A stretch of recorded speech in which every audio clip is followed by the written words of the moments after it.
Part 2 of reading I Survived the Great Alaska Earthquake in 1964. Let's get back onto where we were at. By now, Jackson had eaten so much moose meat, he was surprised he didn't have any antlers. But he never complained. 3 years ago, they couldn't find a moose before winter blasted in.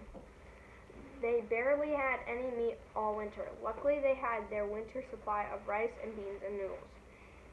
But they had to be careful because if they ran out, they couldn't just drive to a store. They had no car. There were no roads in the bush. The nearest store was in town about 20 miles away. No, living here wasn't always easy. Their cabin had no electricity or running water. Their toilet was a hole in the ground. The forest was filled with grizzlies and wolves. A person had to be tough to live in the bush. Alaska tough. Jackson looked around now, shivering a little. His toes were numb. But he smiled to himself as he looked up the river. It curled like an ice blue ribbon through the thick green forest. He'd always felt lucky to live in such an amazing place. Mom led the way on the 2-mile journey back home.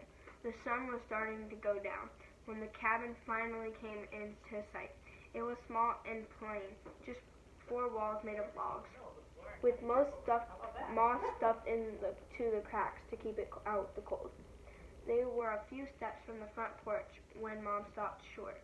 "What's wrong?" Dad asked. Mom pointed to something in the snow. Huge paw prints scattered all around them. Jackson's stomach clenched as Dad slid his rifle off his shoulder.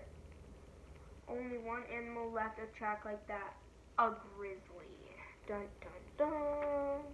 I'm going to read chapter 3 too. Then tomorrow we'll read chapter 4. Chapter 3. Jackson dropped to his knees and studied one of the paw prints. It was massive. Bigger than his own 2 hands put together, so bigger than this. So if you see any of these or anything that The toes were spread about an inch apart, probably like that. Above each toe print, there was a dot. Wonder what the dot is. Probably the claw. Those were the tips of the bear's slashing claws dug deep into the snow. Told you. Grizzly for sure. Jackson had learned to read animals' tracks before he learned his ABCs. Ooh. This makes no sense, Jackson said, standing up. How could a grizzly be here? I mean, you are living in Alaska. I don't know. At this time in March, bears were supposed to be still hibernating. Oh, could have just read more and I would have understood.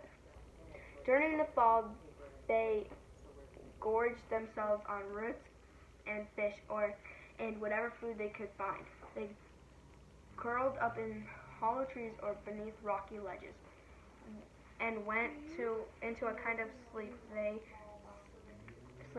They stayed hidden away until at least late April.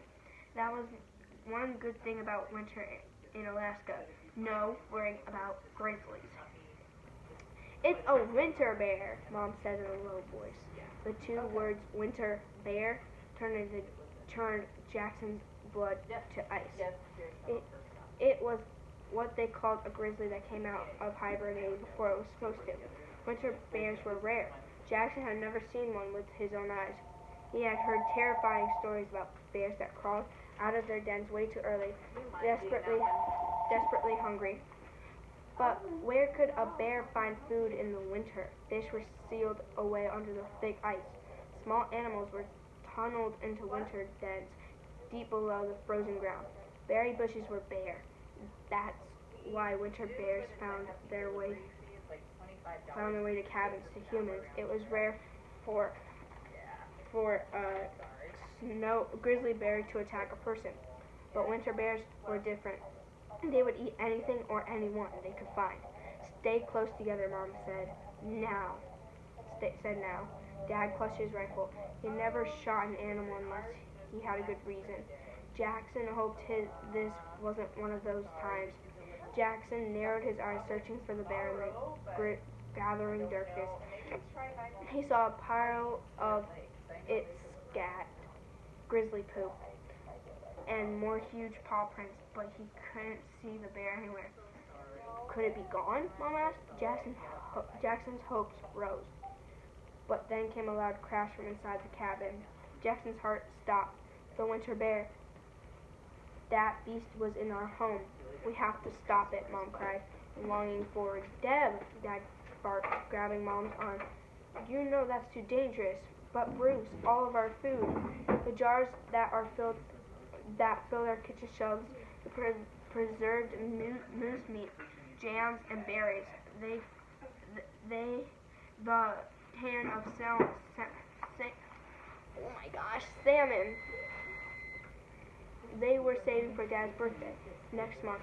Bags and boxes of rice and beans and noodles. The grizzly would knock all the jars onto the floor, shattering the glass. It would slash through the bags and boxes